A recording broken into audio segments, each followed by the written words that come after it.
there's a lot of talks that the supreme leader that's already been voted in. No, not yet, Mario. I'm sorry. I'm sorry to he's not the supreme leader yet, so he's not the supreme leader yet. We have the three guys who will propose the names, and these names will be vetted and voted by the Expediency Council. One of them is the new, let's say, caretaker supreme leader. Okay, so this is a temporary supreme leader that was... It's a temporary supreme leader. You're right. He's a temporary supreme leader. And Arakshi today, he said that we're going to have this vote in a matter of a day or two. So, you know, by midweek, we're going to know the name of the next Iranian supreme leader. Many are saying he could be a lot... I can assure you, Mario, he's not going to be as accommodating as Khamenei. That's what I was about to say. A lot of people are expecting him at all. Yes. More hardline, more of a hardline. There's no question about that. No question about that. And hardliner in the sense of, well, I would say that the rupture now between Washington and Tehran, this is the point of no return moment. It's impossible after what they did, killing the supreme leader and the leader of Shiism all over the world. It's impossible. Now it's a do or die conflagration, and that's why it gets so hair-raising for all of us caught in the middle, including, I would say, especially people who live in the Gulf. I'm not talking about the leaderships, these bloody bunch of gangsters in Emirates, in Saudi Arabia, in Qatar. I happen to know some of them, directly and indirectly. It's a bunch of gangsters.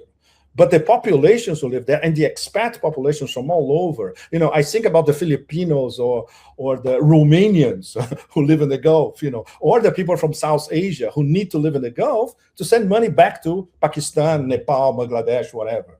They're going to suffer a lot. Another argument is when it comes to the Gulf countries, number one, they haven't gotten involved militarily. So we don't know what happens if they do get involved, like Saudi said they will. Number two, there have been, I was speaking to Jonathan Conricus yesterday from the IDF. He said to me, Mario, what surprises me, I think he was referring to the UAE at the time, the UAE's ability to intercept so many of the missiles, the air defense capabilities of the UAE.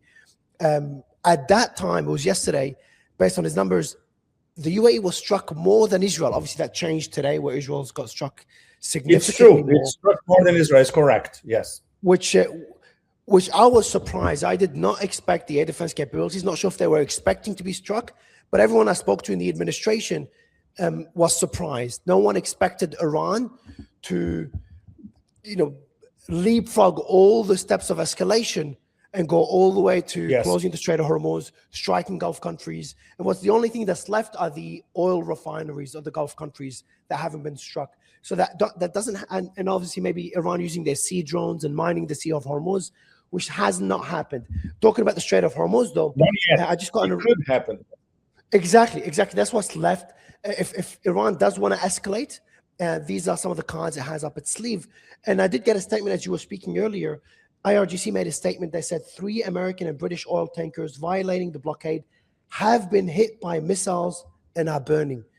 So the IRGC is saying they've already struck 3 oil tankers. In the meantime, the IDF announced... one of them, in fact. Huh? I saw one, correct. We only saw one so far. Yes. IRGC is claiming 3. Not sure if 2 of them are recent, just happened now. And the IDF announced as well that they're calling up 100,000 reservists. That one came as a surprise. Hezbollah hasn't joined the war. I'm waiting for the source of this. But why is that? Why it could this? Is it a sign that Hezbollah could join? Is it a sign that what else? It's too early to tell. Of course, Hezbollah is in a very complex process of restructuring now. I'm not sure they will have the necessary firepower to start fighting alongside Iran now. They prefer not, because the restructuring long term is their number one priority at the moment. And of course, the Iranians could ask Hezbollah to join, which is not going to happen at the moment. Don't forget, Iranians are extremely proud. This comes from 2,500 years of the Persian Empire. The Russians tells us that, look, they never ask for anything. The maximum they can do it. I've heard those reports is that in the 12-day war, I've heard reports that Russia said Iran, Putin offered his help, and they said Russia's help, and they said Iran said no. Has that been confirmed? Do you know what the source is? Right. It's pretty substantial. They said no, but very important, Mario. They said no, but in the first few hours, in the first 24 to 48 hours, the guys who rebuilt their grid, they were Russian technicians. Yeah. But some of them were already there. And this was not advertised by Tehran or by Moscow. We learned that later in, hush-hush manner. But the Iranians, when they have their military missions or Ministry of Defense, when they visit Moscow, they never ask for anything. In fact, the Russians proposed to Iran, look, can we start building your Shahid 136 here in Moscow? They said, of course, anytime. But not the other way around. They didn't ask for any specific hardware from Russia. Of course, very important, because these are state secrets. We will never get a direct answer from the Minister of Defense in Moscow, much less the IRGC in Tehran, of what Russia actually provided Iran with. We know there's some serious stuff, but we don't have the details.